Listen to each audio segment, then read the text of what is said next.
the decisions that you've made. I want to talk about Jane Doe in Garza v. Hagan. As you know, she was a 17-year-old unaccompanied minor who came across this border having escaped serious, threatening, horrific physical violence in her family, in her homeland. She braved horrific threats of rape and sexual exploitation as she crossed the border. She was 8 weeks pregnant. Under Texas law, she received an order that entitled her to an abortion, and she also went through mandatory counseling as required by Texas law. She was eligible for an abortion under that law. The Trump administration blocked her. The Office of Refugee Resettlement forced her to go to a crisis pregnancy center where she was subjected to medically unnecessary procedures. She was punished by her continued request to terminate her pregnancy by being isolated from the rest of the residents. She was also forced to notify her parents, which Texas law did not require. And the pregnancy, which was 8 weeks, was 4 weeks further when you participated on a panel that upheld the Trump administration in blocking her efforts to terminate her pregnancy. The decision of that panel was overruled by a full court of the D.C. Circuit Court of Appeals. It reversed that panel, and the decision and opinion in that case commented, quote, "The flat barrier that the government has interposed to her knowing and informed decision to end the pregnancy defies controlling Supreme Court precedent." And it said further, "The government's insistence that it must not even stand back and permit abortion to go forward for someone in some form of custody is freakishly erratic." In addition to being erratic, it also threatened her health because she was unable to terminate her pregnancy for weeks that further increased the risk of the procedure. One study said 38% every week. Her health was threatened. She was going through emotional turmoil. And yet, in your dissent, you would have further blocked and delayed that termination of pregnancy. All of what I've said is correct as to the facts here, correct? No, Senator, I respectfully disagree in various parts. My ruling, my position in the case would not have blocked. It would have delayed it. And it would have set it perilously close to the 20-week limit under Texas law, correct? No, we were still several weeks away. I said several things that are important, I think. First, well, I want to go on because I can read your dissent, but I want to go to... Well, but you read several things respectfully. First of all, I think the opinion was by one judge that you're reading from. That was not the opinion for the majority. Secondly, I was trying to follow precedent of the Supreme Court on parental consent, which allows some delays in the abortion procedure so as to fulfill the parental consent requirements. I was reasoning by analogy from those. People can disagree, I understand, on whether we were following precedent, how to read that precedent, but I was trying to do so as faithfully as I could and explain that. I also did not join the separate opinion, the separate dissent that said she had no right to obtain an abortion at all. I did not say that. And I also made clear that the government could not use this immigration sponsor provision as a ruse to try to delay her abortion past, to your point, the time when it was safe. Let's talk about your dissent in just a moment. But first, I want to talk about a list. It's the list that Donald Trump circulated in May of 2016 of his potential Supreme Court nominees. May of 2016. Was your name on that list? It was not. And then he circulated another list in November of 2017, another list of Supreme Court nominees. November 2017. Was your name on that list? 2017, yes. There was another list in the interim between those two. But. And his litmus test for that list was that a justice that he'd nominate would have to automatically overturn Roe v. Wade, correct? I'm not going to comment on what he had said. Whatever he had said publicly is he said it. Yeah. That's not in dispute. And in between, I'm not sure the exact words you just used are consistent with what he said, but whatever he said publicly will stand in the record. Exactly. October of 2017, your decision and dissent in Garza occurred, correct? It did, but that case came to us in an emergency posture. I didn't seek that case. That was not a speech. I was driving home on a Wednesday night, as I recall, and the clerk's office called and said, we have an emergency abortion case, which is very unusual in our court. First time I'd had one. Okay. What occurred then between May of 2016 and November of 2017, besides your Garza dissent, that put you on that list? Well, Mr. McGahn was White House counsel, and the president had taken office by then, if I'm looking at the dates. I think I got it. May. We can hold it up higher. No, that's okay. I got it now. So I'm just missing the interim list. But so President Trump had taken office. Mr. McGahn was White House counsel. Those are just facts. And then what else happened? It's a mystery. No, it's not a mystery. I'm just debating whether I want to say. But a lot of judges and lawyers well, let's I know. Let's talk about your dissent. Can I answer the question? Can I answer the question? I want to talk about your dissent. But I had an answer to your question. You said what else happened, and I have an answer. Go ahead. A lot of judges and lawyers I know made clear to, I think, various people that they thought I should at least be considered based on my record for the last 12 years. And colleagues of mine thought I should be considered.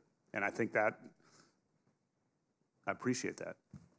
And maybe more than a few of them cited your dissent in Garza.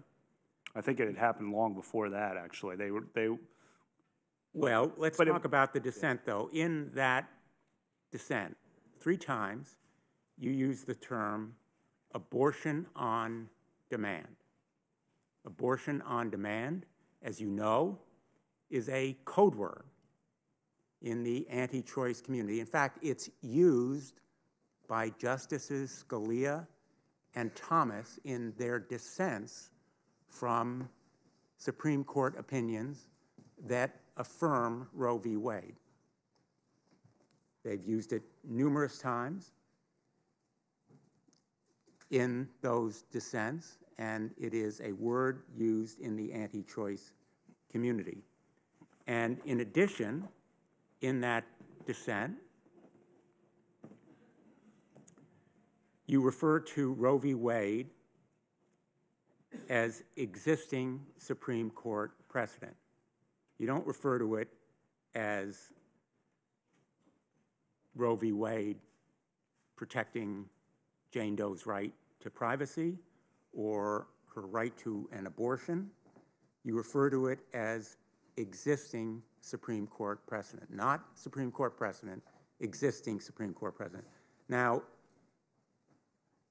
I don't recall seeing a judge refer to existing Supreme Court precedent in other decisions, and certainly not commonly, unless they're opening the possibility of overturning that precedent. It's a little bit like somebody introducing his wife to you as my current wife. You might not expect that wife to be around for all that long. my current wife, existing Supreme Court precedent. And throughout your opinion, you're careful to never say that the Constitution protects the right to choose. You concede that the parties have, quote, assumed for purposes of this case, end quote, that the plaintiff has a right to end her pregnancy, but not that she actually has that right. You write, quote, as a lower court, our job is to follow the law as it is, not as we might wish it to be. Well, there I have to interrupt, Senator, because I was referring to the parental consent cases as well, which I just talked about at some length there. And my disagreement with the other judge was that I thought I was, as best I could, faithfully following the precedent on the parental consent statutes, which allowed reasonable regulation. As Casey said, minors benefit from consultation about abortion. That's an exact quote from Casey. And the Supreme Court had upheld those statutes even though they they occasioned some delay in the abortion procedure.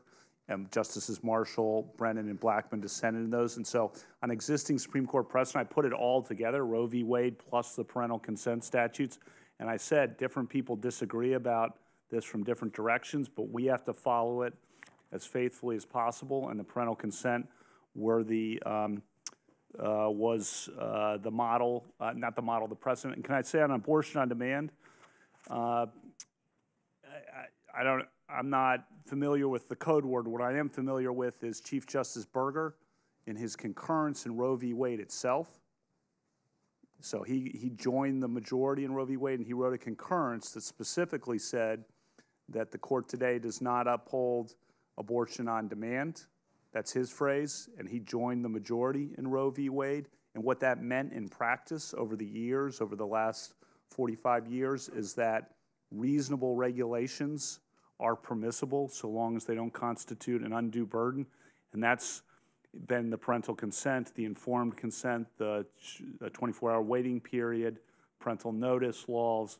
And that's what I understood Chief Justice Berger to be contemplating and what I was recognizing when I used that term. I'm not familiar. Well, it also was a signal. Let's be very blunt here.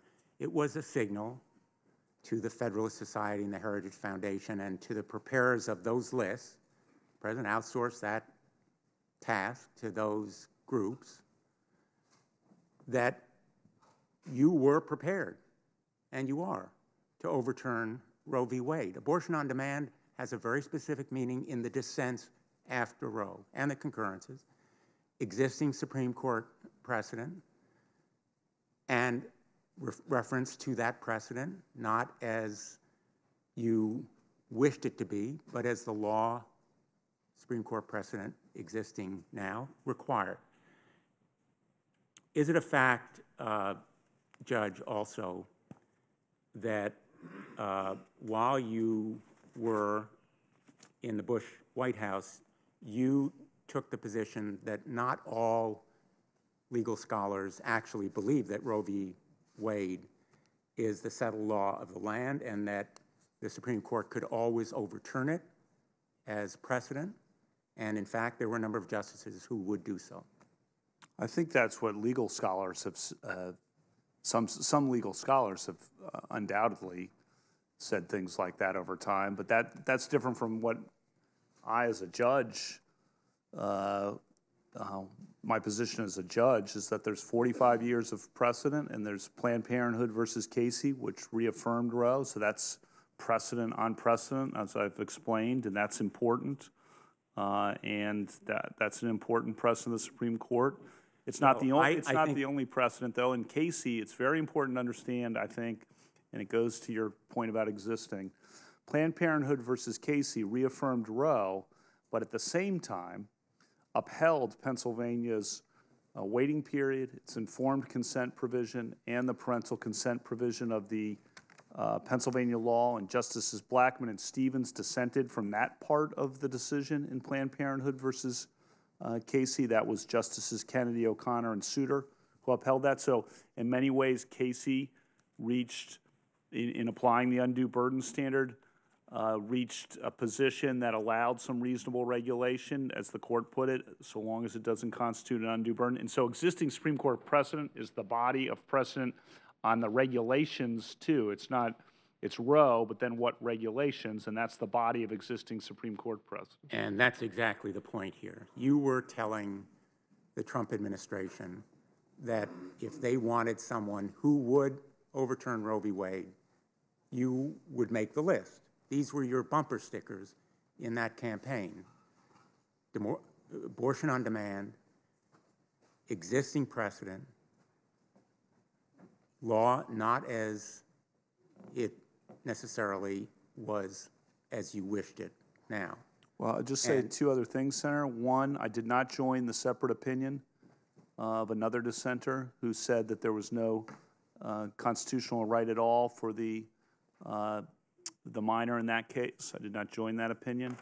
And secondly, I'll say three things. Secondly, I said in a footnote, joined by Judge Henderson and Judge Griffith, that my whole dissent was joined by both of them, that the government could not use this transfer to the sponsor procedure as a ruse to delay the abortion past unsafe time. You didn't join that dissent, but let me ask you now. And I said thirdly, that if the 9 days or 7 days expired, that the minor, at that point, unless the government had some other argument, it had not unfolded yet that was persuasive, and since they hadn't unfolded it yet, I'm not sure what that would have been, that the minor would have to be allowed to obtain the abortion at that time. So the whole point was simply, and it wasn't my policy, my question was to review the policy set forth by the government, and the question was that policy consistent with precedent? And it was a delay, undoubtedly, but a delay consistent, as I saw it, with the Supreme Court precedent on parental consent provisions. Well, let me just ask you then, can you commit, sitting here today, that you would never overturn Roe v. Wade? So, Senator, each of the 8 justices currently on the Supreme Court, when they were in this seat, declined to answer that question. I understand your answer. You've given it on other issues before. But you can understand also, given what we've seen in Garza and the pattern here of sending a signal about your willingness to overturn Roe v. Wade, that your response leaves in serious question your commitment to this precedent. And in fact, given the real-world consequences here, a young woman's health was put in serious jeopardy. She came close to being unable at 20 weeks to even have the opportunity to terminate her pregnancy. She was deprived of options because of that wait, and you would have delayed it further and perhaps completely.